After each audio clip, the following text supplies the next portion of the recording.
யுகயுகமாய் சமர்வீரா. அத்தியாயம் 41. அகல்விழிக்கு இப்போது உடலின் காயங்கள் எல்லாம் மாறி தேறி வந்துவிட்டாள் என்பதால் குழந்தையை தானாகவே பார்த்து கொள்கிறாள். ஜெய்யும் திவாவும் தங்களது தொழிலை அடுத்தடுத்து விரிவுபடுத்தலாம் என்று முயன்று கொண்டிருக்கின்றனர். எதற்காக ஆயுதம் எடுத்தார்களோ அதன் பாதி வேலைதான் முடிந்திருக்கிறது. இப்போதைக்கு ஆதீசனும் இன்னும் எழுந்து உடல்நிலை நன்றாகி எழுந்து வரவில்லை. அடுத்து நமக்காக நிற்கும் யாரையாவது ஏதாவது செய்து விடுவார்களோ என்று நினைத்து அமைதியாகவே ஸ்கெட்ச் போட்டு கொண்டிருந்தனர். திவா அன்று கனிகாவை தன்னோடு வாழ அழைத்து வந்ததுமே ஜெய் சந்தோஷப்பட்டான். தாரிகாவையே நினைத்து தன்னுடைய வாழ்க்கையை இப்படியே தனியாக கழித்து விடுவானோ என்று கொஞ்சம் அவனை நினைத்து வேதனையோடு இருந்தான். அதற்கு அடுத்த ஒரு வாரத்தில் அவனை அழைத்த ஜெய்யோ, "வா திவா, ரெஜிஸ்டர் ஆஃபீஸ் வரைக்கும் போயிட்டு வந்துடலாம்" என்று அழைத்தான். "எதுக்குடா, இவனுக்கு கல்யாணத்தை பண்ணி வைக்க போறியா என்ன?" என்று தனுஷை பார்த்தவாறே கேட்டான். பாஸ், நான் பாவம்ல, நீங்கள் 2 பேரும் கல்யாணத்தை பண்ணிக்கிட்டதை பார்த்தே எனக்கு சந்நியாசம் போகலாம்னு எண்ணம் வந்துருச்சு. அதனால் இப்போதைக்கு கல்யாணமெல்லாம் வேண்டாம். அப்புறம் எதுக்குடா ரெஜிஸ்டர் ஆஃபீஸ் போகணும்? இல்லடா, வாங்கின எல்லா சொத்துக்களும் பிஸ்னஸும் 2 பேர் பேர்லேயும் இருக்குது. அதை சரியாக பங்கு வச்சு தனித்தனியாக எழுதிடலாம். அதுக்கு தான் போகிறோம். எதுக்கு இப்போ இவ்வளவு அவசரமா? இந்த முடிவை நீ எதுக்கு இப்போ எடுத்த? ஒன்றுமில்ல திவா, உனக்கும் குடும்பம்னு வந்தாச்சு, எனக்கும் குழந்தை குட்டின்னு வந்தாச்சு. அதான்டா, பணம் சொத்துன்னு என்னதான் ஆசை இல்லைனாலும் கூட பிரிச்சிட்டோன்னு வையே, அதை வச்சு பிரச்சனைகள் வராதுல்ல. டேய் லூசாடா நீ, இந்த பண பைத்தியங்க கிட்ட இருந்து நம்ம வாழ்க்கையை போராடி காப்பாற்றிக்கிட்டு இருக்கோம். நமக்குள்ளேயே அப்படியான துரோகத்தை செய்ய விட மாட்டோம்ல. செய்யவும் தோணாதுடா. நான் ரிஜிஸ்டர் ஆஃபீஸ்க்கெல்லாம் வரல, கம்பெனிக்கு போகிறேன் போ என்று சென்று விட்டான். தனுஷோ, பாஸ், நான் எங்கே போகிறது? அவனை முறைத்து பார்த்த ஜெய்யோ, இத்தனை வருஷமாச்சு, கல்யாணம் பண்ணி வச்சிருந்தா இந்நேரம் குழந்தை குட்டின்னு நின்று இருப்ப. தினமும் வந்து இதையே கேளு. உனக்கான ரொட்டீன் ஒர்க் எதுன்னு தெரியாதாடா? காலேஜுக்கு போகிறது. அப்போ போயேண்டா, எதுக்குடா என்கிட்டயே வந்து கேட்குற? இரு, பொண்ணை பார்த்து உனக்கு கல்யாணத்தை பண்ணி வைக்கிறேன் பாரு, அப்போவாவது பொறுப்பும் புத்தியும் வருதான்னு பார்க்குறேன் என்று முறைத்தான். பாஸ், ஒரு டவுட்டு. சொல்லு. கல்யாணம் பண்ணி வச்சா குழந்தை தானே வரும், பொறுப்பும் புத்தியும் எப்படி எங்கிருந்து வரும்? அவ்வளவுதான். அடுத்த நொடியே பக்கத்தில் இருந்த ஃப்ளவர் வாஷை எடுத்த ஜெய்யோ அவனை நோக்கி பறக்க விட்டு விட்டான். அடுத்து ஓடி தப்பித்து எஸ்கேப் ஆகிவிட்டான் தனுஷ். ஜெய் மற்றும் திவாவின் வாழ்க்கை 1 மாதம் எந்தவிதமான தொந்தரவுகளும் இல்லாமல் நன்றாகத்தான் போய்க் கொண்டிருக்கிறது. அன்று காலை ஜெய் எழுந்து குளித்துவிட்டு வரவும் அவனுக்காக எல்லாம் எடுத்து வைத்தவளின் கையில் அவளது டிஷர்ட் இருந்தது. அதை பார்த்தவனோ, இதெப்படி உன் கைக்கு வந்துச்சே? நான் எடுத்து உள்ளதானே வச்சிருந்தேன். ஏய், இதை எதுக்குடா நீ பத்திரப்படுத்தி வச்சிருக்க? அப்பவே ஆளு என்னத்தான் சைட் அடிச்சிட்டு இருந்திருக்க. சைட் என்னடி சைட்டு? அப்பவே உன்னைத்தான் எனக்கு பிடிச்சிருந்துச்சு. ஓஹோ, அப்புறம் என்னடி அப்புறம்னு கதை கேட்குற என்று அவள் அருகில் வந்தவன் அப்படியே அவளுடைய கழுத்தை பிடித்து தன்னிடம் இழுத்து மற்றொரு கையால் அவளது இடையை வளைத்து கொண்டான்.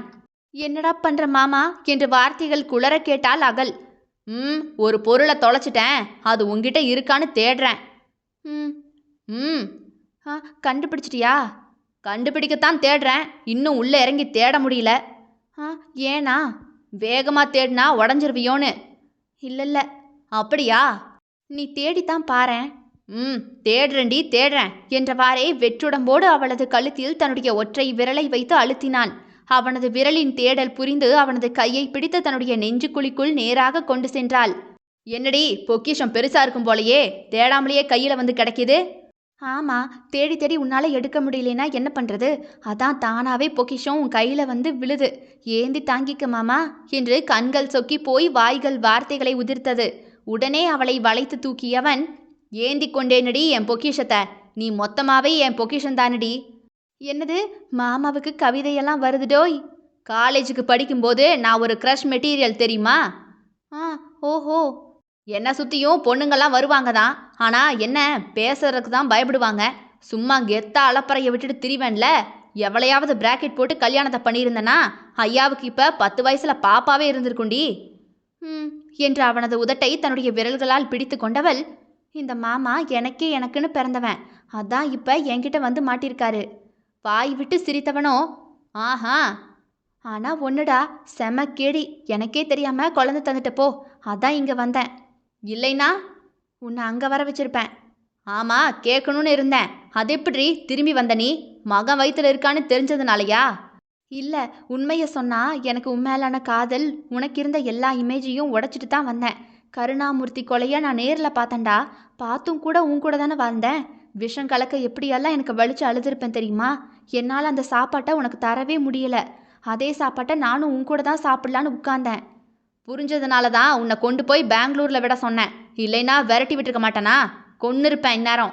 ஆனாலும் அது எனக்கு பெருசாக நம்பிக்கை துரோகமாக தான் தெரிஞ்சுது இப்போ வரைக்கும். என்றவள் அதன் பின்பு பேசவே இல்லை.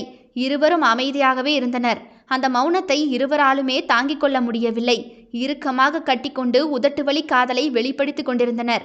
அவனது உதடுகளோ அவளது இதழோடு ஒட்டிக்கொண்டு உறவாடி கொண்டிருந்தது. எப்போதுமே அந்த கோபம் மறையாது. ஆனால் அதையுமே கடந்து காதல் முன்னாக வந்து நிற்பதனால்தான் அது அடியாழத்திற்கு சென்றுவிடும் என்று அவளது காதில் பேசியவன் அதிரடியாகவே அவளை கையாண்டான். ஐயோ என்று பயந்தவளை பார்த்து, அடங்குடியே, உன் பயமெல்லாம் எது வரைக்குன்னு எனக்கு நல்லா தெரியும். அப்புறம் என்னையவே அடக்கி ஆள ஆரம்பிச்சிருவ. இதுக்கு ஒரு ஐயோவா? போடா, உன்னைய இன்னும் இந்த டாவை மட்டும் விடமாட்டேங்கிறியடி உன்ன என்று அவளின் நெஞ்சிலேயே கடித்து வைத்து தன்னுடைய சித்து விளையாட்டை ஆரம்பித்திருந்தான். நெடுநாட்களுக்கு பின்னான அந்த நெருக்கம் அவர்களுக்குள் இருந்த கசப்பையெல்லாம் மாற்றி இருந்தது. அன்று தனுஷ் ஜெய்யோடு கல்லூரிக்கு செல்ல கிளம்பி கொண்டிருக்கும் பொழுது ஜெய்யோ, தனுஷ், இன்னைக்கு நீயே போர்ட்டுக்கு போய் நம்மளுடைய எரால் எக்ஸ்போர்ட் குவாலிட்டியையும் கண்டெய்னர்ஸையும் கொஞ்சம் செக் பண்ணி அனுப்பிவிட்டு வந்துரு. ராக்கி பாயோட மனைவியை செகண்ட் டெலிவரிக்கு ஹாஸ்பிட்டலில் சேர்த்துருக்கு. அவசரமாக போகிறான். அதனால் நீ அவனுக்கு கொஞ்சம் துணையாக இரு. சீக்கிரமாக முடிச்சுட்டு நீ வந்துடுன என்று சொல்லிதான் அனுப்பினான். சரி சரி என்று கிளம்பி போனான். அவனுக்கு எப்போதுமே இங்கு காலேஜில் வேலை பார்க்கத்தான் பிடிக்கும். அது அவனுக்கு மிக பிடித்தமான இடமும் கூட. போர்ட்டுக்கு போய் கப்பலிலும் சரக்கு ஏற்றுவதிலும் வேலை செய்தாலும் கூட அவனுக்கு இதிலிருக்கும் நிம்மதி அதில் இருக்காது. அதற்காக அவன் வேலை செய்வதற்கு சோம்பேறி என்றில்லை.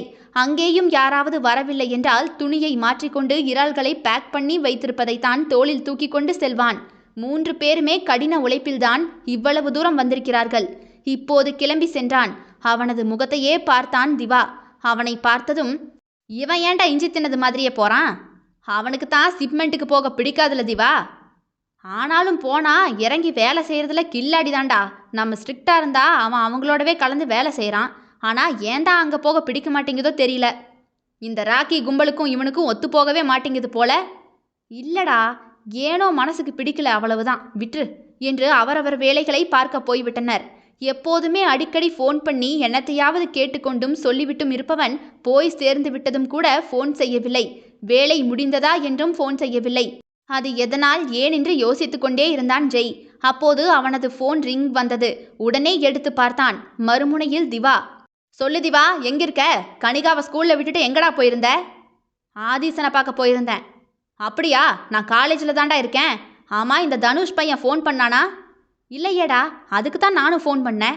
இன்னும் எனக்கு ஃபோனே பண்ணலையே. இல்லைனா பாஸ்னு வந்துடுவானே. புள்ளைய கொண்டு போய் ஸ்கூலில் விடுறதுக்கு பதிலாக பொண்டாட்டியை விட போறீங்களேன்னு நக்கலாக கேட்டுட்டு போனான்டா. அப்படியா திவா? ஆனால் இன்னும் அவனை ஆளையே காணலடா. ஃபோன் பண்ணேன், போகவே இல்லை. ஜெய், திவா, ராக்கிக்கு ஃபோனை போட்டு விசாரி. உடனே ராக்கிக்கு ஃபோன் போடுவோம் என்று ஃபோன் பண்ணினார்கள். முதன் முறையாக லேசான பயம் வந்தது.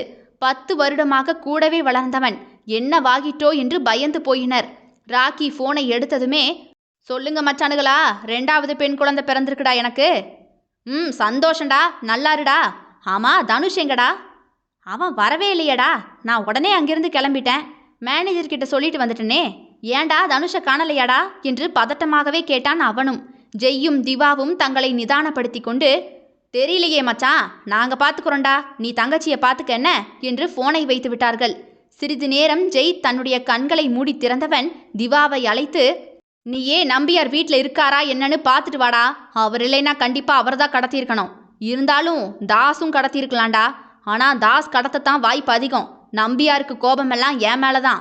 அதனால் தனுஷை கடத்த வாய்ப்பில்லை. தனுஷை கடத்தினா நம்மளும் மாட்டுவோன்னு ஒரே கல்லில் 2 மாங்காயாக யோசிச்சிருப்பது தாஸா தாண்டா இருக்கும். இவ்வாறு ஜெய் சொன்ன அடுத்த நொடியே, ஜெய், நம்ம தனுஷ் என்று கலங்கி அடுத்த வார்த்தை வராமல் திக்கினான் திவா. அப்படியெல்லாம் ஒன்றும் ஆகாதுடா, அதை நான் பார்த்துக்கிறேன் என்ன என்று ஃபோனை வைத்தவனுக்கு கண் முன்னாக தனுஷின் முகம்தான் வந்து வந்து போனது. அவ்வளவுதான். பழைய ஜேசியாக தாசினை இன்றோடு அழித்துவிட வேண்டும் என்று முடிவோடு தனுஷை தேடி விரைந்தான். தொடரும். இதனுடைய அடுத்த அத்தியாயம் நாளை மாலை 5 மணிக்கு வந்துடும். கேட்க தவறாதீர்கள் மக்களே. யுக யுகமாய் சமர்வீரா. விடை பெறுகிறேன். நான் உங்கள் ஆர்ஜே தியா.